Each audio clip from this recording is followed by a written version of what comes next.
You're listening to the Ed-Ucation series, and I'm Ed-Ucation. And today we have a special guest star. My name is Seneca Hager. We talked a little bit about how quick technology changes trend-wise, and that puts an extra emphasis on businesses and how hard it is to keep up with businesses.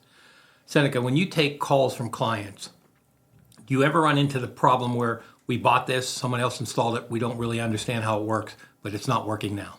Absolutely. I would say I probably get one of those, I would say once every 3 weeks, per se. So with that being the case, a lot of people will buy a product from us and they're like, hey, this is new, how can I use it?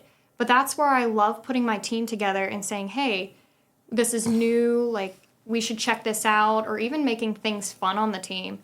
And when somebody calls in, we could say, hey, try this and that, or even if they want to sit down, we can schedule out 10 to 15 minutes of our day, put it on our calendar and says, hey, I'd be happy to show you a quick tutorial of the new features. But also, not only that, maybe take 2 to 3 minutes to show them, hey, this is the same as your other device here, and take the other 12 minutes to build on top of that. And I think a lot of that comes from people reading magazines, getting emails from a company saying we're the best in our market, we're the best in the division. I know I personally get 50 emails a week, no kidding whatsoever. 50 emails a week from new products. We're the best in our class, we're the best in this, we're the best in that.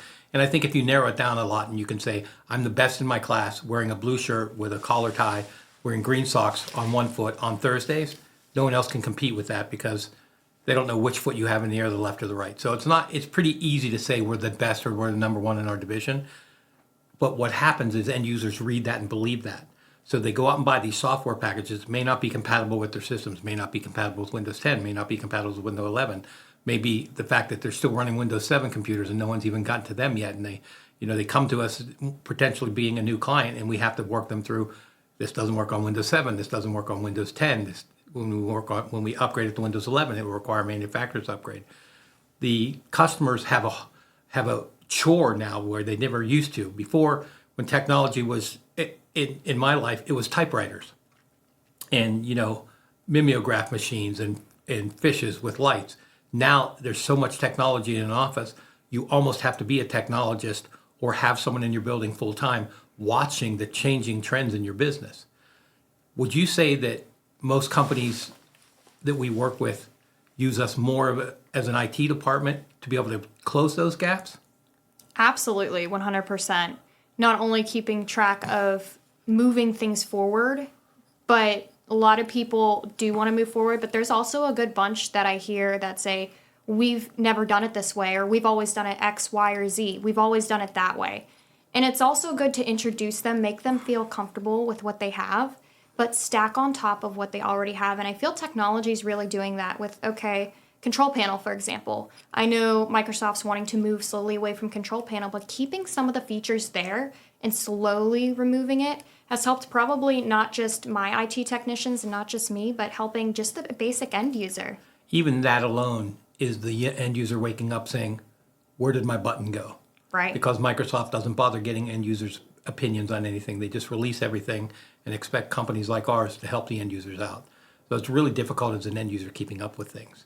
One of the things that I'd like to caution all people listening to this podcast and end users in general or decision makers for the business is that 5 years ago, a company that was the best there was has now had everybody catch up to them.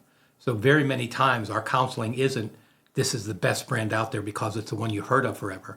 We want to give you the best brand that has the best performance at the best value for your dollar. And not to put any particular company to the test, but let's say we'll use Microsoft because right now they don't have a competitor in the office space. 5 years from now, if someone decided they were going to build an office package, technology moves so quickly that it would be as good or better than Microsoft, but you'd still be willing to pay for the Microsoft price because as an end user, that's what you think you need to do.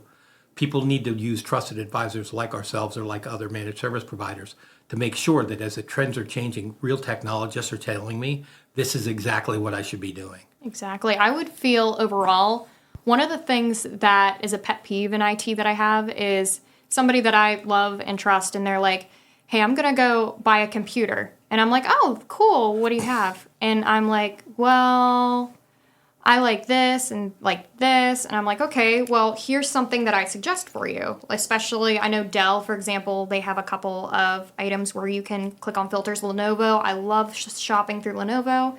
They have a couple of items. Hey, you want 512 SSD, you want a 16 gigabyte RAM computer, and I can go through and select those items. So somebody will come back and they'll say, well, maybe that's too pricey. And I say, well, it might sound too pricey, but here's what I can do to help get this through, and maybe I'll find some other options. And eventually, at the end of the day, it's good to have somebody in IT whenever you might not be expertise in technology. You might not have that. So overall, just making sure that you have somebody that you can compare alongside with. And I feel our clients love that. Yeah, I think it stretches into every part of their company, not just, do I need a 256 SSD? And most pipes, they don't know what SSD stands for, so they're asking that question because they don't know, is that good or bad?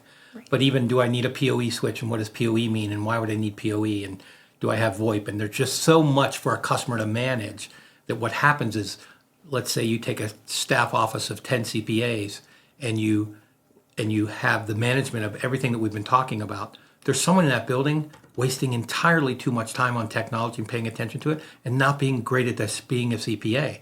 And that's why you use a trusted advisor, is because you're in the business of helping your clients. You're not in the business of helping yourself so that you can help your clients. And that's kind of where we fit in. Absolutely. So we've talked about some changing trends and technologies. We talked about how does a business keep up. We're going to talk about some of the deep dive on client awareness when it comes to different types of security and other things. Hi, and thanks for tuning in this week to the Ed-Ucation Podcast with myself, Ed, and my special guest star, Seneca Hager.